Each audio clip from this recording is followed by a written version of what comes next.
Merhaba arkadaşlar, kanalımıza hoş geldiniz. Destek olmak için abone olup beğenmeyi lütfen unutmayınız. Bugün şöminemizin tuğla görünümünde olan kağıttan yapacağım tuğlaları keseceğiz. Bunu birlikte yapalım istedim.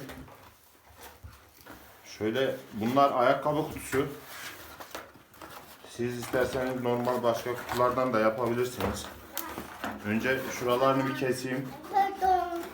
Kerem, bir dakika.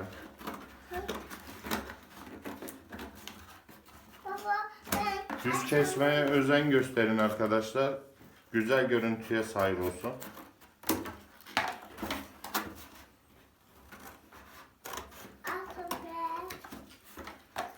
Böyle bütün kulak görünümlü yerlerini keseyim.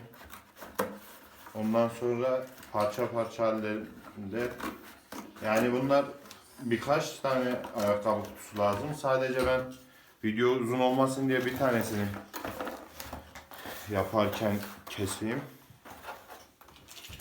Şöyle 6 santim eninde, 10 santim genişliğinde keseceğiz.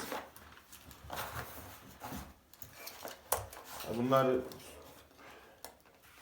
istediğiniz ölçülerde yapabilirsiniz ama ben biraz küçük ve şık görünsün diye 6'ya 10 santim şeklinde yapacağım.